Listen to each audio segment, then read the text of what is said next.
1976, uma jovem alemã de 23 anos morre nas mãos do diabo. Anneliese Michel, após meses de dolorosos exorcismos, falece de má nutrição e desidratação severa. Anneliese acreditava estar possuída por uma legião de demónios e que só a vontade e a palavra do Senhor a poderiam libertar.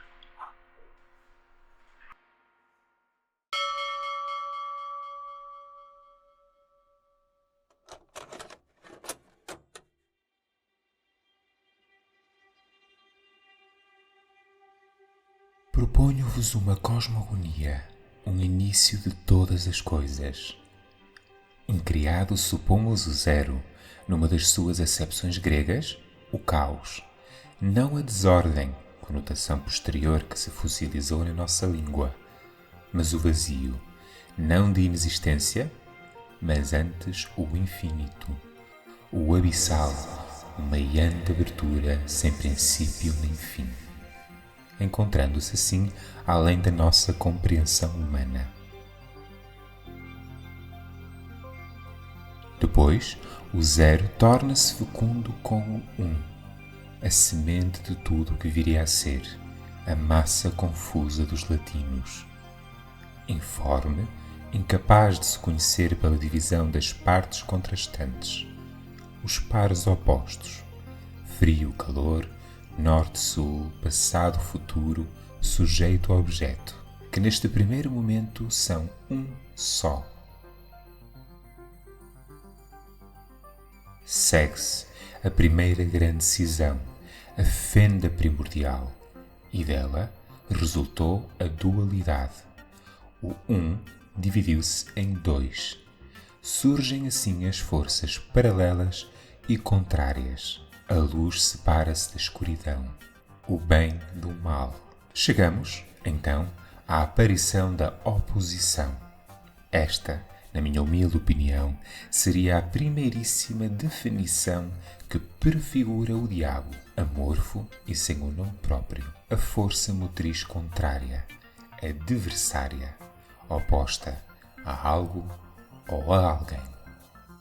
Temos então em mãos a tese e a antitese.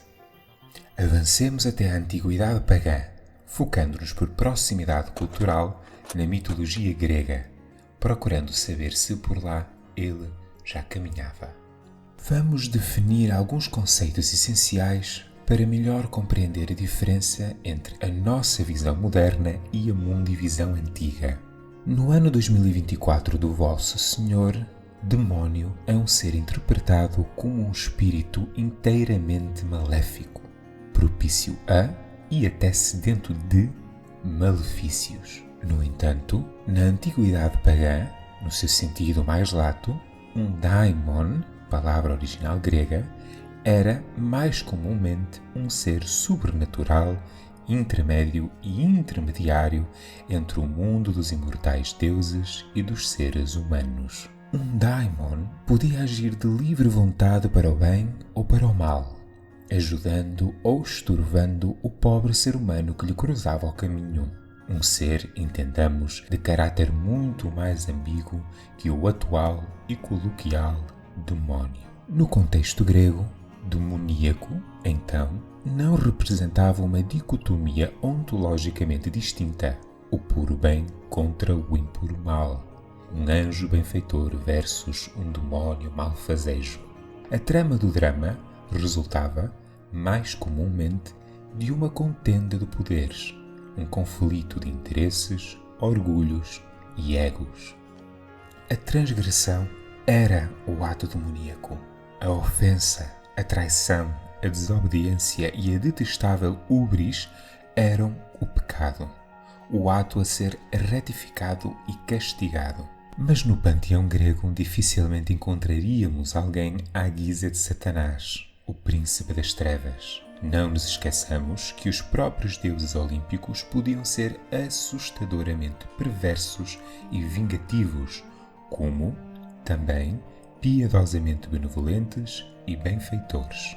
Neste politeísmo, como em muitos outros, o mal e o bem coexistiam na mesma natureza, nos imortais, nos daimons e nos humanos sem atingir as dimensões metafísicas do bem e do mal absolutos. Aceitando esta premissa, talvez não sentissem os nossos antepassados helénicos a necessidade de concentrar a maldade numa entidade só. A luz e a escuridão estavam e estão em tudo e em todo lado. É importante sublinhar que, dentro da mitologia clássica, não seria correto simplificar visões religiosas que atravessaram milénios em apenas algumas linhas. Eu pretendo, para concisão de ideias, salientar o pendor ambíguo do politeísmo helénico que virá a contrastar com uma dualidade estreita e rígida muito mais popular no monoteísmo judaico-cristão. Parece-nos, então, não haver um diabo a ser encontrado na mitologia grega. Poderíamos mencionar o Minotauro pela sua imagética feroz de uma besta cornuda habitando o coração do medo e do perigo. Citando: assim o Minotauro longo tempo latente, de repente salta sobre a nossa vida, com veemência vital de monstro insaciado. Mas também ele é um resultado de transgressões e atos perversos. No coração não lhe habita a centelha do mal, não mais do que num lobo que devora a sua presa para saciar a fome. Porém, existe uma personagem curiosa que prefigurará, com centenas de anos de antecedência, uma atitude de piedade e simpatia para com um ser rebelde e contrário, encarado como desafiador de uma tirania divina. Falamos de Prometeu. Filho do titã Jápeto, este de uma geração derrotada, anterior à geração olímpica, Prometeu nunca se conformou com a derrota de seu pai e irmãos, guardando um rancor e desprezo para com os olímpicos e um amor maior pelos seres humanos, ajudando-os várias vezes contra os castigos de Zeus. Talvez o episódio mais famoso e celebrado seja o roubo do fogo sagrado a Zeus e a sua oferta aos humanos.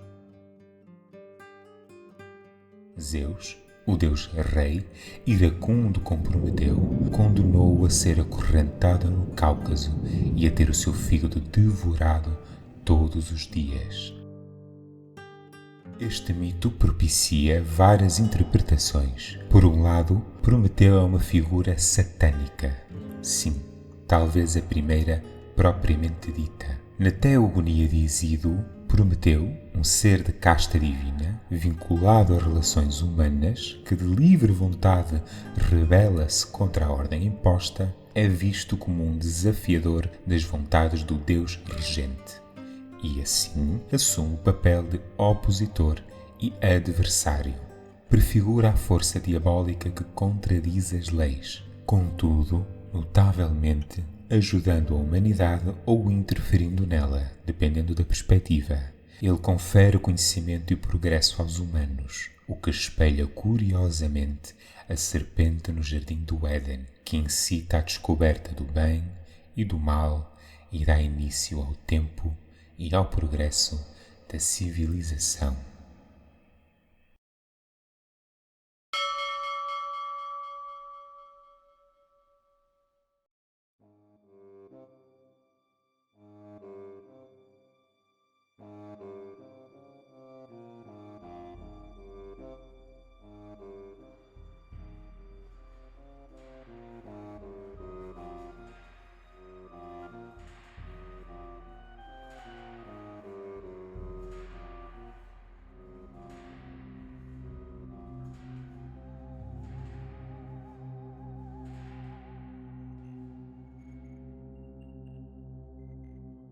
E agora sim, caros espectadores e ouvintes, vamos, pela primeira vez, encontrar a personagem que aqui nos reúne.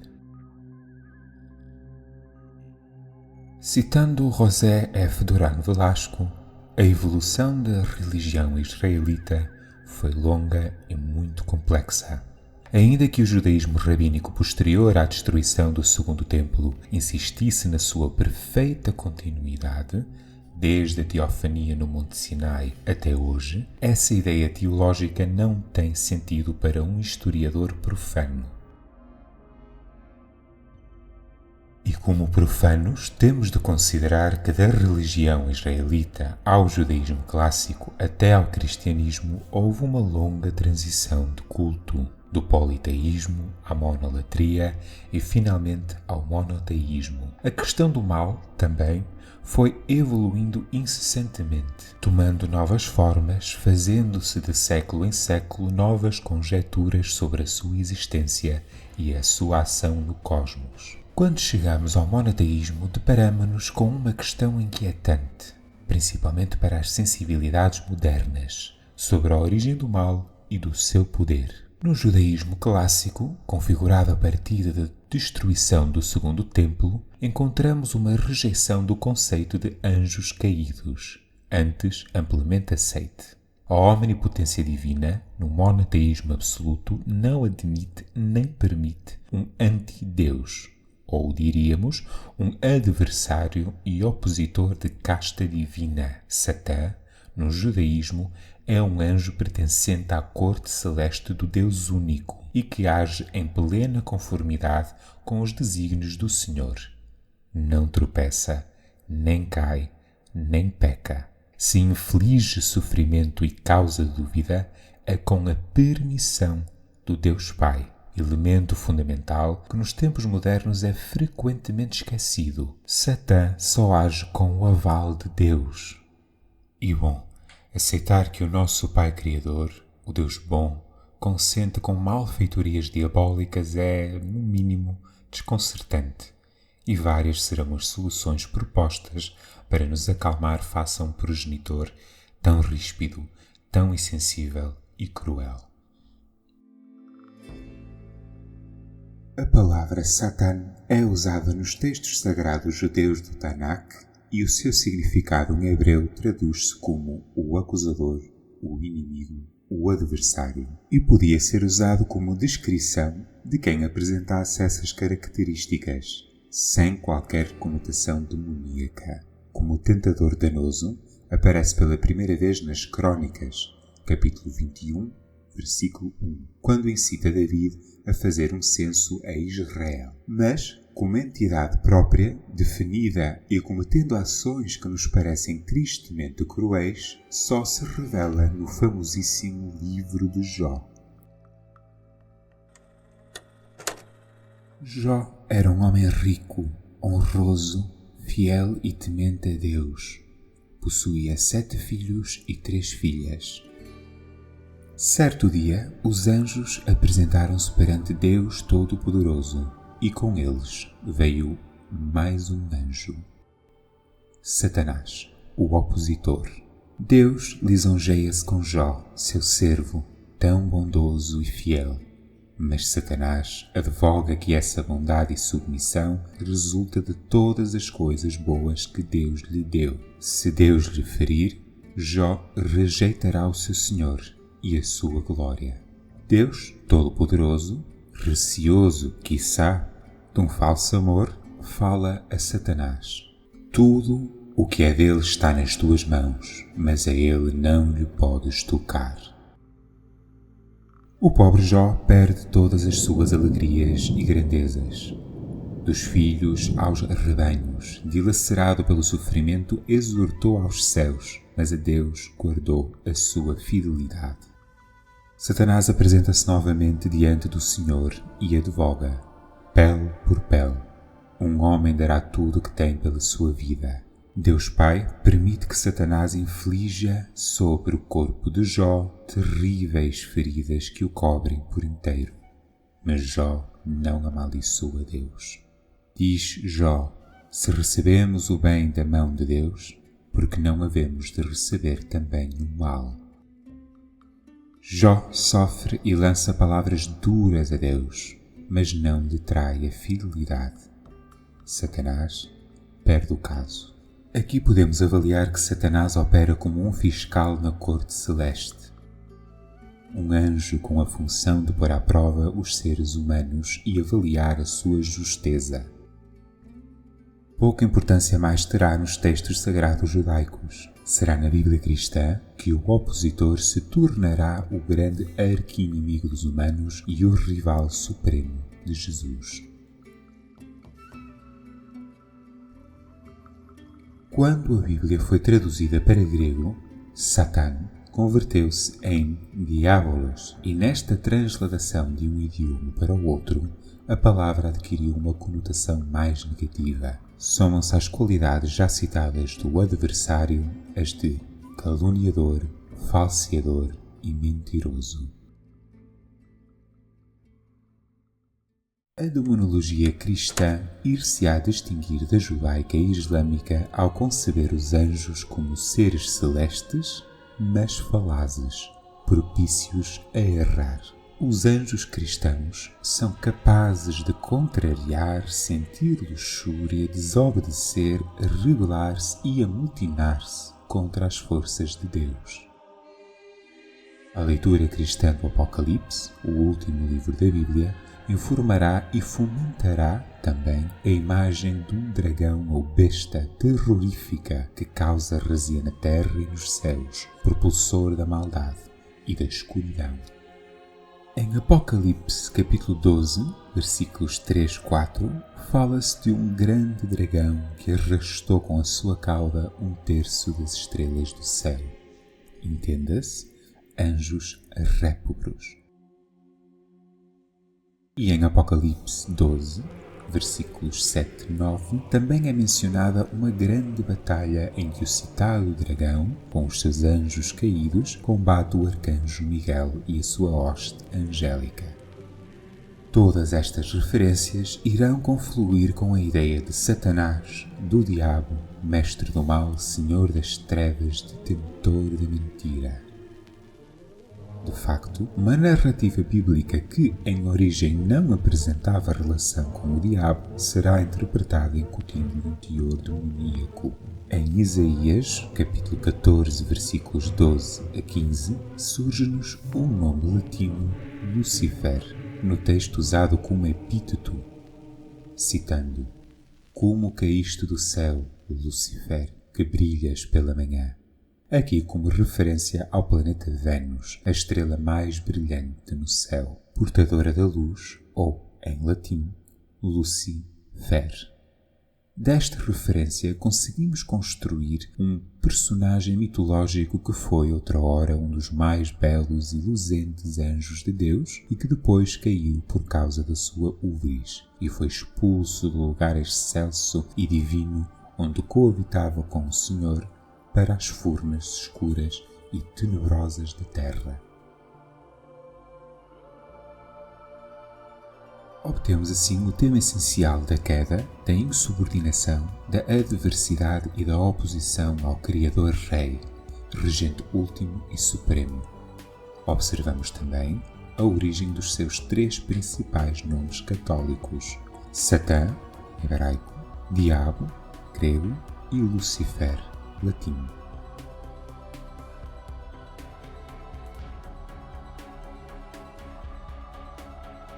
Toda esta interpretação e elaboração mitológica é insuficiente para uma satisfatória reconstrução da genealogia do mal, questão que os pais da Igreja são obrigados a abordar, mas incapazes de responder definitivamente. Vejamos. Satanás é uma criatura nascida pura do seio do Senhor, pertence ao conselho celeste, como vimos em Jó, e depois opõe-se a Deus, provocando a sua queda e maldição. Se Deus é o único arquiteto do cosmos, a maldade teve de ser criada por ele. Satanás já nasceria com a capacidade para o mal? E os demais anjos caídos, também nasceram eles com a mesma capacidade? Mesmo se Satã representa a entrada da malevolência no universo, quem a criou? Quem pintou essa sombra no seu peito? A causa do mal no mundo é de difícil resposta quando se presta culto a um Deus bom, detentor de toda a bondade e piedade. Sem resposta derradeira, os demónios proliferam. A presença de nefastos diabos no Novo Testamento é vasta, em comparação com o Antigo Testamento, e Jesus será o protagonista em várias histórias de exorcismos, extirpando espíritos imundos de pobres criaturas. Destaca-se, contudo, Satanás como regente e representante maior desses espíritos rebeldes e desgraçados, capatazes nocivos que envenenam a vida com as suas diabruras. Satanás será quem tentará Jesus no seu retiro no deserto, salientando-se assim, definitivamente, na hierarquia de relevância entre as potestades demoníacas.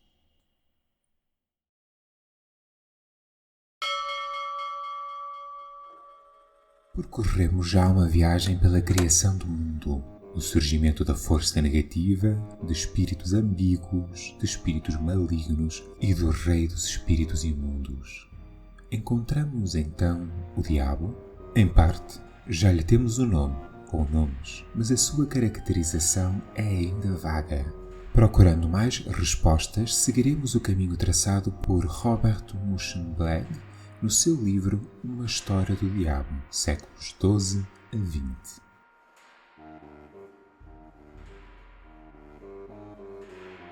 Robert informa-nos que a entrada de Satanás, de forma possante no plano moral e social da cultura ocidental, foi relativamente tardia. Durante o primeiro milénio cristão, o diabo levou uma existência discreta e pacata. Diz-nos, foi apenas por volta do século XII ou XIII que certos elementos decisivamente se agregaram em representações práticas e precisas, dando origem a um imaginário terrível e obsessivo em finais da Idade Média. É importante relembrar que a cristandade não se impôs da noite para o dia. Houve uma cristianização longa, demorada, plena de meandros, assimilações pagãs, resistências e sincretismos, assim que o próprio diabo também se foi transformando uma e outra vez, até os senhores da Igreja, e não só, poetas e artistas, também eles têm culpa no cartório, se debruçarem sobre o assunto e procurarem encontrar medidas mais exatas para esta fascinante personagem.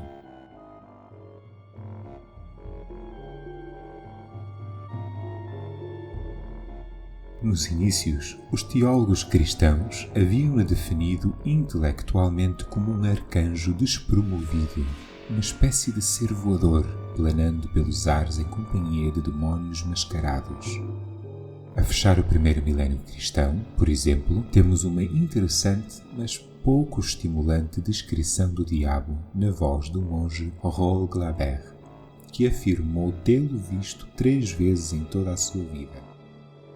Citamos a sua primeira experiência.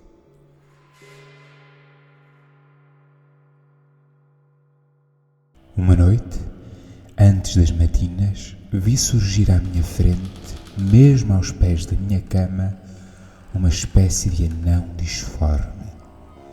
Era, pelo que pude ver, um ser de pequena estatura, com um pescoço magríssimo, um rosto macilento, olhos muito negros, um queixo muito direito, mas pouco esboçado, uma barba de bode, as orelhas peludas e afiadas, o cabelo hirsuto, dentes de cão, um crânio pontiagudo, o peito inchado, umas costas com marreca, um rabo fermente e roupas sórdidas. De forma alguma este diabo é o sedutor dos românticos, mas também não é terrorífico, causador de um medo indizível. Este é, por assim dizer, um pobre diabo.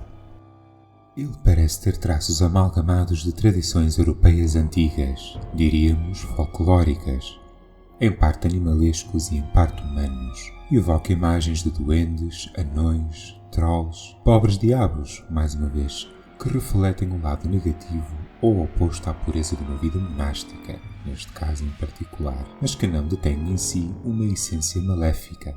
Parece haver algo ainda da índole traquina, adversa, mas sem grandes consequências para o homem mortal. Relembra uma certa infantilidade traiçoeira.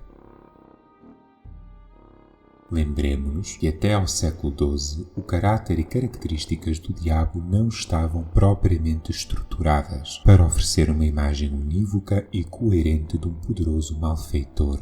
Senhor da mentira, príncipe das trevas, rei dos infernos. E, como tal, de região para região, de terra em terra, este mafarrico ia adotando as formas e os costumes locais. No século XVI, por exemplo, o el animalesco manter-se-á. Martinho Lutero, pai do protestantismo, acreditava que o diabo podia assumir várias formas animais: leões, dragões, serpentes, bodes, porcos, cães, lagartas multicolores e, sobretudo, moscas. Estas, em última análise, aludem ao excremento, à pestilência, ao que é nauseabundo, sujo e imundo. Gostaria de deixar um adendo à figura do pobre diabo. Esta sua designação relembra-nos que diabretes, como citado anteriormente, foram atores em milhares de histórias nos teatros e contos populares, nos quais, ao tentar ludibriar alguém, acabavam sendo eles os desfraldados e enganados pela astúcia humana. Este tema, o de enganar as trevas como um ato sagaz, foi uma forma peculiar de lidar com as ansiedades perante o pecado e a condenação ao castigo e sofrimento pós-vida. Esta figuração do diabrete, tão banal, boçal e digno de zombaria, irá permanecer presente na cultura popular até muito tarde, se é que alguma vez desapareceu, e relembra-nos de não cair na tentação de traçar uma linha demasiado estrita sobre a história psicossocial dos povos. Agora, falando do seu habitat, o demónio tinha como seu reino a noite, oposta à luz diurna, que abraçava toda a terra. Na penumbra e na escuridão, o diabo parecia sentir-se mais confortável, longe do olhar luminoso de Deus. Lugares ermos e frios, grutas úmidas e animais noturnos eram associados à sua presença e domínio. Pertencente ao panteão do medo, a figuração do maligno foi influenciada também pelos deuses pagãos da morte, principalmente de cunho germânico, como as caças selvagens oriundas da crença no voo de demónios conduzidos pelo seu chefe, acompanhados por cães diabólicos, que raptavam os defuntos e os levavam à sua última morada. Sublinha-se, mais uma vez, que os teólogos, nas suas torres apartadas do vulgo, iam concebendo intelectualmente um lugar e uma razão para o diabo, mas, lá fora, o maligno cristão dividia o seu reino de medo e de angústia com um mundo medieval encantado, populado por centenas de outros seres assustadores, o que não permitia o absolutismo diabólico de Satanás. Citando: estava, no entanto, a chegar o momento em que uma vigorosa ofensiva cristã iria impor a sua ordem, obrigando os humanos a ler o mundo exclusivamente a preto e branco. O esforço de unificação de identidade, tendo como base o ser-se cristão, ser-se crente, irá percorrer a Europa, pois o Ocidente dos últimos 4 séculos da Idade Média é, antes de mais, cristão, algo que promoverá uma certa unificação pelas crenças, pelos costumes e práticas.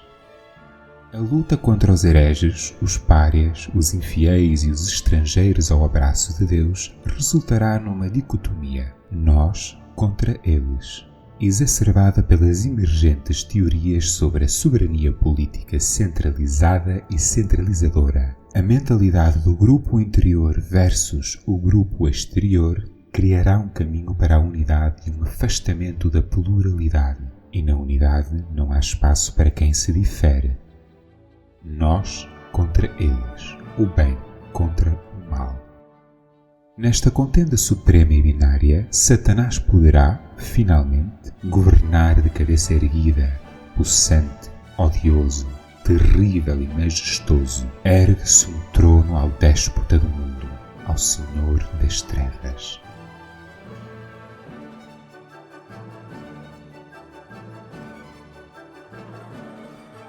Sensivelmente, do século XIV em diante, os sinais da potência de Lúcifer acentuam-se. Na arte, a sua estatura aumenta, tornando-se literalmente mais alto que os outros demónios.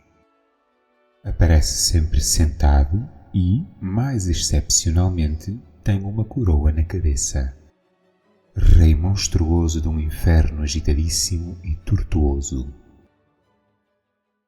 O diabo deixa de ocupar um espaço tão metafórico e passa a encarnar uma figura mais palpável, funesta e assustadora. A sua realidade causa um impacto profundo no crente, incitando-o à confissão através do medo, e este medo será essencial para forçar uma coesão social submissa.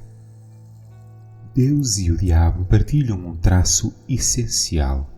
São da natureza espiritual e fisicamente inalcançável. No entanto, novas ideias sobre o corpo humano irão permitir que o diabo se aproxime e atravesse o limiar infernal para atuar no espaço físico.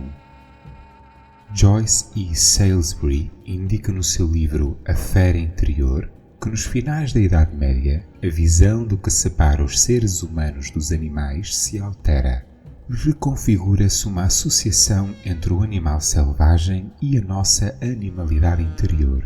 Surge uma espécie de medo da fera íntima, capaz de anular a racionalidade humana, turvar a sua pureza espiritual e, em seu lugar, apenas deixar subsistir os impulsos irracionais, como a luxúria, a fome e a raiva. A carne é fraca, já todos ouvimos dizer, e o diabo ganhava acesso aos seres humanos em vida através da sua fraqueza, do seu coração pecador, impregnado de desejos invisíveis, vergonhosos e sombrios.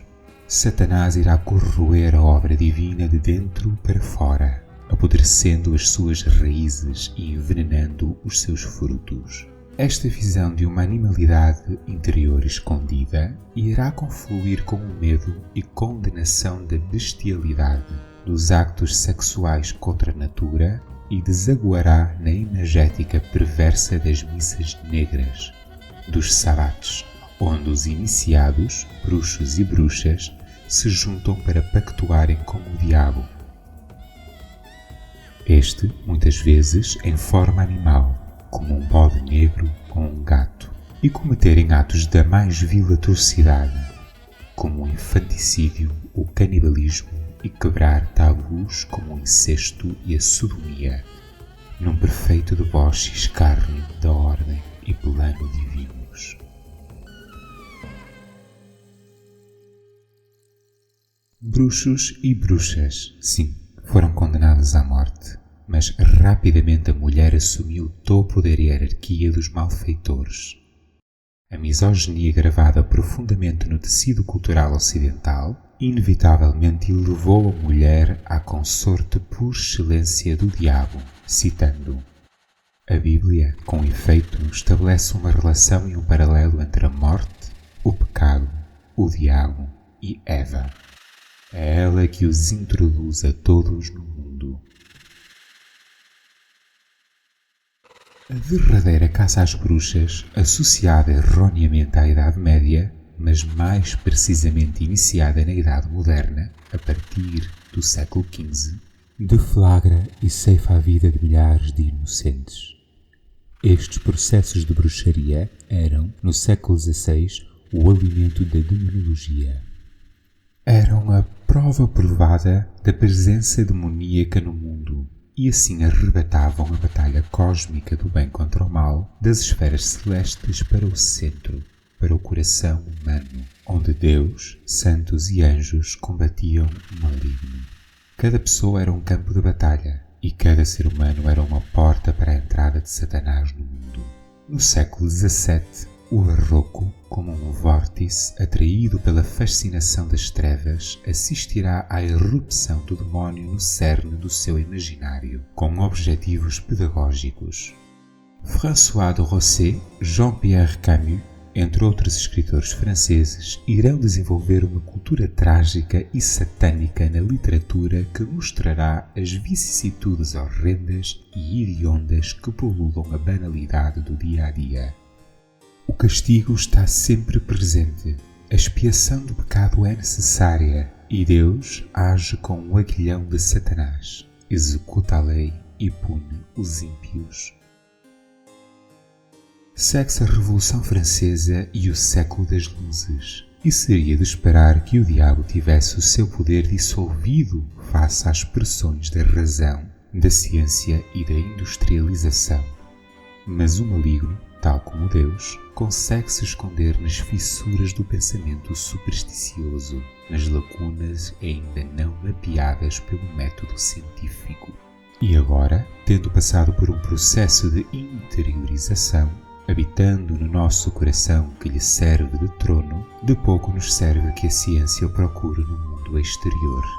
No entanto, proponho, como forma de comparação e contraste, uma reflexão de Umberto Eco no seu livro A História da Fieldade, na qual o autor transporta o nosso medo do diabo para o medo do universo, do cosmos incognoscível e terrorífico de H.P. Lovecraft, pelo desconhecido e amorfo, pelo extraterrestre, contrário a qualquer aspecto humano.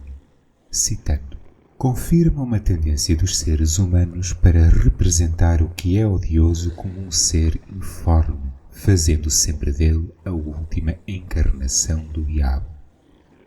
Fim de citação. Contudo, contraponho que esta visão apenas abarca o aspecto do medo e aversão inerentes à personagem do diabo, mas não os conceitos católicos de pecado, culpa e tentação indissociáveis dele. Um alienígena pode ser um novo diabo, mas não o diabo. No século XX, a neurose de ter a malevolência encerrada em nós, o nosso elo com a animalidade e a ferocidade das pulsões primitivas e instintivas, pois agora sabemos que evoluímos com sucessivas mutações, não fomos criados em um ato único de graça divina, diluem-se as fronteiras entre o humano e o demónio.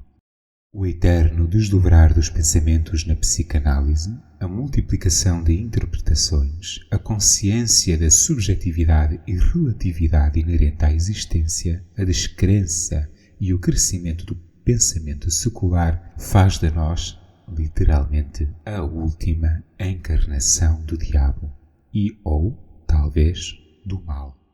Ele existe como nome, conceito, medo, mito e símbolo na nossa mente. Poderá haver maldade fora da experiência humana? Diabo fora dos nossos pensamentos?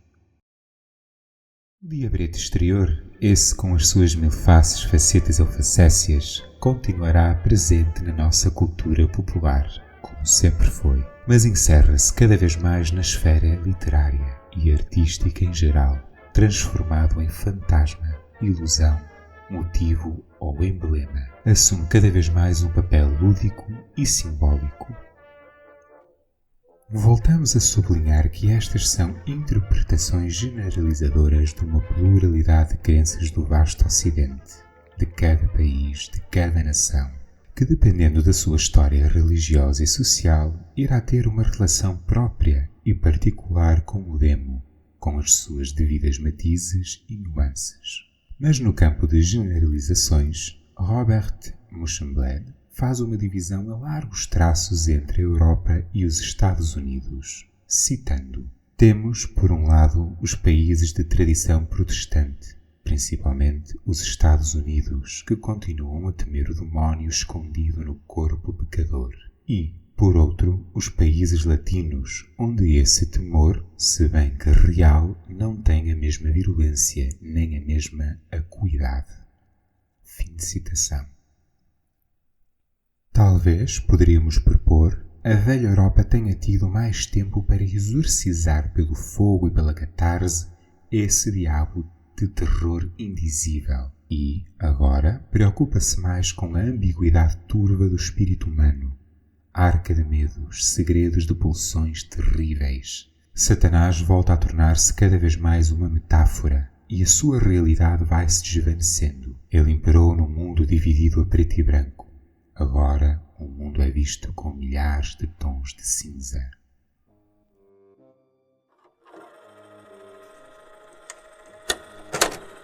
Annalise morreu nas mãos do diabo.